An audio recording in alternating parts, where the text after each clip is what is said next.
নদীর তরতাজা পাবদা মাছের চচ্চড়ি খেতে কার না ভালো লাগে বলেন তো। আসসালামু আলাইকুম, মানিশাস কিচেনে আপনাদের সবাইকে আবারও স্বাগত জানাচ্ছি আরেকটা নতুন রেসিপিতে।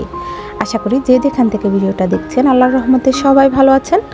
তো আমি এখানে তরতাজা পাবদা মাছ নিয়ে এসেছি, দেখতে পাচ্ছেন মাশাআল্লাহ অনেক সুন্দর করে পরিষ্কার করে ধুয়ে নিয়েছি।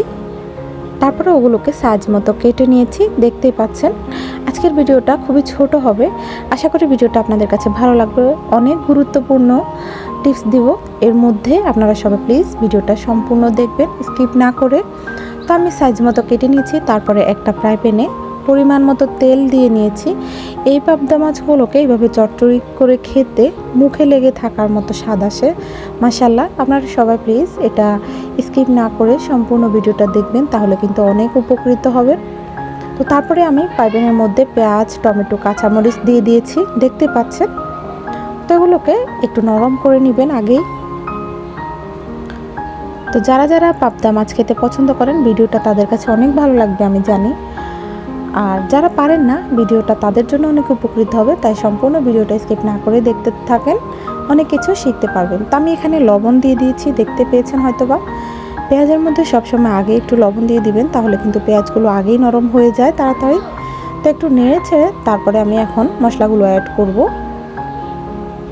তো আপনারা কে কোন জায়গা থেকে আমার ভিডিওটা দেখছেন অবশ্যই কমেন্টে জানাতে ভুলবেন না।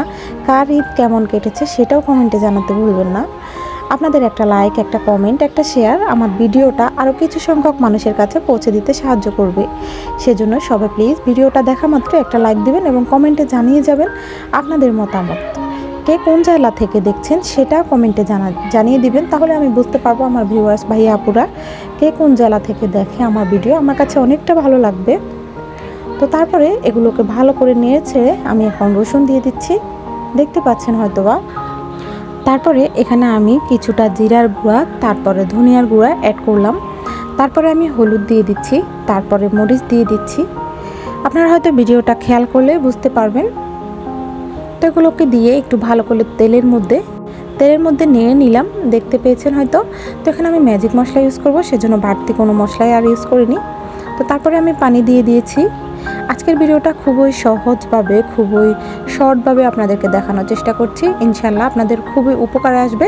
তো তারপরে ঝোলগুলো যখন অনেকটাই ফুটে গেছে, তারপরে আমি মাছগুলো দিয়ে দিলাম, দেখতে পেয়েছেন। তো মাছগুলো দিয়ে এখন আর আমি খুন্তি দিয়ে বেশি করে নাড়বো না, আমি চাচ্ছিলাম মাছগুলো আস্তে আস্তে থাকবে যেন মাছগুলো ভেঙে না যায়। আমি এইভাবে চচ্চড়িটা করব, দেখতে পাবেন আপনারা। সম্পূর্ণ ভিডিওটা দেখতে থাকেন, তাহলে কিন্তু আপনাদের অনেকটাই উপকার আসবে। তো এই যে দেখতে পাচ্ছেন আমি মাছগুলোর ফ্রাই প্যানটা একটু ঢুলিয়ে দিচ্ছি, আর একটু কিন্তু খুন্তি দিয়ে নাড়ছি না, দেখতে পাচ্ছেন হয়তো। তো এই যে দেখতে পাচ্ছেন আমি মাছগুলোকে বারবার করে একটু ঢুলিয়ে দিচ্ছি। ফ্রাই প্যানটা কিন্তু একটু নাড়িয়ে দিবেন, তাহলে কিন্তু হবে, তাহলে আর মাছগুলো ভেঙে যাবে না, আপনাদের পছন্দ মতোই তৈরি হবে। তো যে তারপর আমি ঢাকনা দিয়ে দিলাম, কিছুক্ষণ পর ঢাকনাটা উঠিয়ে আবারও আমি ফ্রাই প্যানটাকে ঢুলিয়ে দিচ্ছি, দেখতে পাচ্ছেন। এইভাবে সেম প্রসেসে করবেন, তাহলে কিন্তু আপনাদেরটাও অনেক বেশি ভালো হবে এবং মাছগুলো ভেঙে যাবে না। এই পাবদা মাছগুলো ভেঙে গেলে আমার কাছে একদমই ভালো লাগে না, মাছগুলো আস্ত থাকবে এবং চচ্চড়িটাও খেতে অনেক বেশি মজা লাগবে। তো এই যে এখন আমি ম্যাজিক মশলাটা ইউজ করছি, দেখতে পাচ্ছেন। শেষ পর্যায়ে গিয়ে আপনারা দেখতে পাবেন আমার একটা মাছও কিন্তু ভেঙে যায়নি, টুকরোগুলো অনেক বেশি সুন্দর ছিল এবং দেখতে যেমন লোভনীয় ছিল, খেতেও অসম্ভব মজা হয়েছিল। আলহামদুলিল্লাহ আপনাদেরটাও সেম হবে। আপনারা যদি আমার ভিডিওটা দেখে তৈরি করতে যান, ইনশাল্লাহ আপনাদেরগুলো অনেক বেশি ভালো হবে। তো এই যে দেখতেই পাচ্ছেন আমার মাছগুলো কিন্তু এখনও আস্ত আছে, মাশাআল্লাহ অনেক বেশি সুস্বাদু হয়েছিল কিন্তু। তো আপনারা যারা আমার ভিডিও দেখেন কিন্তু কমেন্ট করেন না, লাইক দেন না, তাদেরকেই বলছি একটা লাইক দিলে কিন্তু বেশি কিছু হয়ে যায় না, তাই না? কিন্তু আপনাদের একটা লাইক পেলে আমার নতুন ভিডিও বানাতে অনেক বেশি আমার ভালো লাগে, অনেক বেশি উৎফুল্ল হয়ে যায় মনটা। তাই সবাই প্লিজ ভিডিও দেখতে দেখতে একটা লাইক দিয়ে যাবেন এবং কমেন্টে জানিয়ে যাবেন আপনাদের মতামত। এই যে দেখতে পাচ্ছেন আমার মাছগুলো কিন্তু তৈরি হয়ে গেছে, মাশাআল্লাহ একটা মাছও কিন্তু ভাঙতে দিইনি। আর কালারটা দেখেছেন, মাশাআল্লাহ অনেক লোভনীয় লাগছে, যেমন লোভনীয় লাগছে তেমন কিন্তু খেতেও অসম্ভব মজা হয়েছিল। তো আপনারা কিন্তু বাসায় এরকম ট্রাই করতে পারেন, ইনশাআল্লাহ আপনাদেরগুলো অনেক বেশি ভালো হবে।